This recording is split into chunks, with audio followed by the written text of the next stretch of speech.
আমি কিছু বলবো না। আমার দাদারে দেন, দরকার টাকা দেবো, কারণ দাদা আওয়ামী লীগ। গালি দে, দরকার আমি টাকা দেবো, কিন্তু রাসূলুল্লাহকে গালি না। তাকে নিয়ে উল্টা পাল্টা ধারণা যদি কেউ করে, দেশে এক কথা ফাইনাল কথা, ফাঁসি দেওয়া লাগবে। তাছাড়া যদি দেশের মানুষ আইন হাতে তুলে নেয় না, আপনি কিন্তু কন্ট্রোল করতে পারবেন না। কথা বলো না কেন? আপনি বলবেন কবরে যে হাজা নাবিয়্যুনা মুহাম্মাদুর রাসূলুল্লাহ, এমনি বলতে পারবেন? তার আদর্শটা মানা লাগবে, তাকে জীবনের চাইতে বেশি ভালোবাসা লাগবে। কথা বলেন ঠিক কিনা? আল্লাহ আমাদেরকে এই যে আসল দিন, যেটা এই দিন এখন আর নেই, দিন থেকে কেটে কেটে বাদ দিয়ে নকল জিনিস ঢোকাচ্ছে ইসলাম।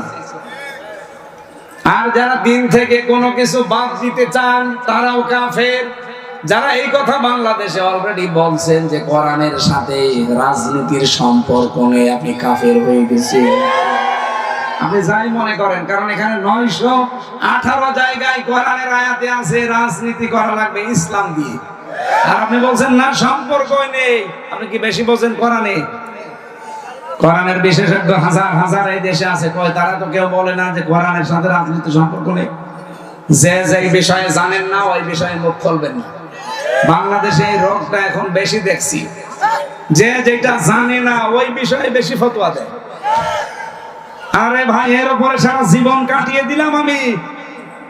আমার এই ছোট্ট মাথায় 918 জায়গায় আমি কোরআন দিয়ে রাজনীতি করা লাগবে এইটা পেয়েছি, আর আপনি পানই না। আপনি তো সহ্য করে সূরা ফাতিহাও পড়তে পারেন না, আপনি পাবেন কি করে? আমার চাইতে বড় বড় মাথা যাদের, আমার মনে হয় মাথার ভেতরে আরো বেশি আয়াত পাবে যে কোরআন দিয়েই রাজনীতি করা লাগবে। এটা দিয়ে যতদিন রাজনীতি বাংলাদেশে না হবে, দুর্নীতি বন্ধ করা সম্ভব না। এটা দিয়ে রাজনীতি করেন যত রাজনৈতিক নেতা আছে বাংলাদেশে, আমি একেবারে ওপেন চ্যালেঞ্জ দিচ্ছি, যারা কোরআন দিয়ে রাজনীতি করেছে তারা মন্ত্রী হওয়ার পরেও 36 টাকা ফেরত দিয়েছে। মাওলানা মতিয়ার রহমান নিজাম, এক কথা বলেন কেন? আর যাদের কোরআনের রাজনীতি ছিল না, এই 15.5 বছরে তারা 620টা বাড়ি বানিয়েছে। এটা ভূমি মন্ত্রী, 620টা বাড়ি। আপনার আর বাড়ি লাগবে কত? আমার মনে হয় 6.5 মাস যদি থাকতো, ও বাড়ি আরো 200 বানিয়ে ফেলতো। কথা বলেন। অথচ পরশুদিন মাওলানা মতিয়ার রহমান নিজামের বাড়ি দেখলাম, এখনো চারিদিকে মাটি, উপরে টিন। সে মন্ত্রী ছিল, আপনি টের পাচ্ছেন? মন্ত্রণালয় চালানোর পরে 26 না 36 টাকা বেঁচেছিল, ওই টাকা ফেরত দিয়েছে। পৃথিবীর ইতিহাস পাল্টিয়ে দিয়েছে। আপনি আল্লাহর ওলি খুঁজে পান না, চলে যান সেই সিলেটে, চট্টগ্রামে।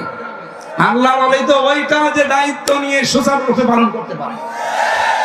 আর এটা সবচাইতে বেশি পালন করে দেখিয়েছে এই বাংলাদেশে একামতে দিনের কর্মীরা। এর চাইতে তথ্য প্রমাণ আপনি আর কি চান বলেন? আপনি যে ওলি খুঁজে পান না, খালি গাছতলায় বসে হু হু করলে ওলি হয়? আমার ভাইরা, আমি যেটা বোঝাতে চাই, এখান থেকে ইসলাম থেকে আপনি কিছু বাদ দিতে পারবেন না। যদি দেন, আপনার জীবন দুর্নীতিতে ভরে যাবে। আমরা এইটাই 54 বছর ধরে ধরে দেখছি। কথা বলেন ঠিক কিনা? যাদের রাজনীতি ইসলাম দিয়ে হয় না, একটা মানুষকে দেখান সে লোকটা সৎ আছে, বলেন না ওনার ব্যক্তিগত, কিসের ব্যক্তিগত? হাজার হাজার কোটি টাকার মালিক একজন ব্যক্তিগত কিভাবে হয়? 5,000 টাকা থাকলে ভয় করে, কখন না জানি দুদুক আসে। আর 5,000 না, 50,000 কোটি টাকার মালিক এক একজন। রূপপুর পারমাণবিক কেন্দ্র থেকে এক মহিলায় নাকি টাকা নিয়েছে 76,000 কোটি। কয়েকদিন আগে একটা ভিডিও দেখছিলাম, যিনি পালিয়েছে উনি বলছে খালি মানুষ আমারই গালি দেয়, আমারই দোষ, আমার বোনের দোষ নেই, ও যে এই করেছে। ওনারও দোষ আছে, কিন্তু ওনারটা মানুষ জানে না, তাই গালি দেয় না। আপনারটা জানে তো বেশি, কারণ আপনি আয়না ঘরের সাথে জড়িত।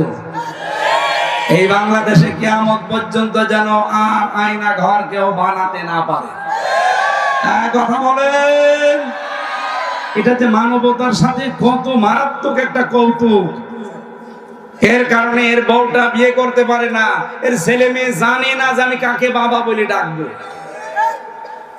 আমার মনে হয় এখনো পর্যন্ত যারা জালেমদের পক্ষে সাফাই গান, তারে আয়না ঘরে এখন বন্দী করে রাখা দরকার 10 বছর। শয়তান থাক, দেখ কেমন লাগে। একটা উপন্যাস পড়েছিলাম ভার্সিটি থাকাকালীন, এর নাম হচ্ছে দেখ কেমন লাগে। আমার মনে হয় এখন যারা জালেমের সাফাই গায় তাদের এটা করা দরকার, দেখ কেমন লাগে। দেখ আজকে 4-5 জন আল্লাহর ওলিকে নিয়ে যাচ্ছে আদালত থেকে, কিন্তু লজ্জা নেই। 4-5 জনকে দেখলাম খিলখিল করে হাসতেছে। লজ্জা থাকলে হাসে এত অপমান হওয়ার পরে? অপমান তো এরা হয় না, কারণ এদের তো মান নেই। বলছে ধরব কান, যাই যাক মান, তাও হব না অপমান। 1 লাখ হোটেলের সামনে দিয়ে যাবার সময় দেখছে হোটেলের বয় ডাক দিয়েছে যে আসেন খেয়ে যান। ও মনে করছে ফ্রি খাবার, যে বলছে এই নিয়ে আয়, এই নিয়ে আয়, এই নিয়ে আয়, মন মতো খেয়েছে, টাকা না দিয়ে চলে যাচ্ছে। হোটেলের মালিক বলছে কি ভাই টাকা দেবেন না? কিসের টাকা? আপনার বয় তো বলেছে যে খেয়ে যান, টাকা দেওয়া লাগবে তো বলে নাই, মন মতো খেয়েছি, টাকা না দেব না। বলছে টাকা যদি না দেন আপনার এমন অপমান করবো। বলছে করেন। জোতার মালা গলায় দিয়ে সারা শহর ঘোরাবো। ঘোরান। সারা শহর ঘুরিয়ে এনে দোকানের সামনে দাঁড়িয়ে বলছে এবার কি অপমান বোধ হয়? কিসের অপমান? মানুষ টাকা পয়সা খরচ করে এরকম সংবর্ধনা পায় না। হবে না এর যে কান ধর, কান ধরে 100 বার উঠবোস কর, খালি উঠবোস করে। বলছে কি এবার অপমান বোধ হয়? বলছে কিসের অপমান? আমার তো ব্যায়াম হচ্ছে।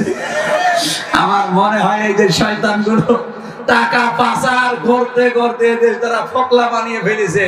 ওদেরকে আদালত কেন ফাঁসি দিলেও বলবে আমার গলায় কতটুকু আছে, লজ্জা নেই তো।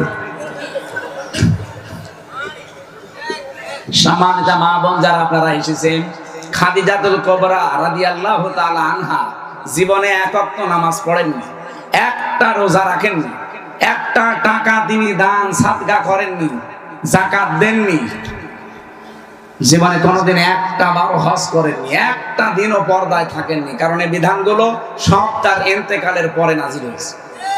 কথা বুঝতেছেন? অথচ তার জন্য আল্লাহ নিজে জান্নাতে ঘর বানিয়ে সুসংবাদ পাঠিয়েছে জিবরাইলকে দিয়ে যে সালাম দাও আর জান্নাতের ঘর তাকে বলো যে আমি আল্লাহ বানিয়ে রেখেছি। একটা কারণ পেয়েছি পুরা জীবন পড়ে, তিনি স্বামীর জন্য সব উজাড় করে দিয়েছিলেন। এই জন্য আশা করবো আপনিও আপনার স্বামীর জন্য সব করবেন, যদি জায়েজ হয় খাদিজাতুল কুবরার সাথে জান্নাতে যেতে পারবেন। সামনে যেহেতু রমজানুল মুবারক, 1 বছর পরে এই মাসটা ছায়া ফেলতে যাচ্ছে। ফামান শাহিদা মিনকুমুশ শাহরা ফালিয়াসুমহু, তোমাদের ভেতরে কেউ যদি রোজার মাস পায় সে যেন অবশ্যই রোজা রাখে। রোজা রাখলে গ্যাস ভালো হবে, পেটের যে অসুখগুলো আছে এগুলো ভালো হয়ে যাবে ইনশাআল্লাহ। আমরা সামনে রোজা রাখবো এবং জাহান্নামের এই দরজা যেহেতু কাফেরদের জন্য খোলা, আমরা কাফের যারা আছি, কাফের কাকে বলে বোঝা গেছে? ইসলামে নতুন করে যারা কিছু দেবে তারা কাফের, ইসলাম থেকে যারা কিছু বের করে দেবে সেও কাফের। আল্লাহ এই গম থেকে আমাদের হেফাজত করুন।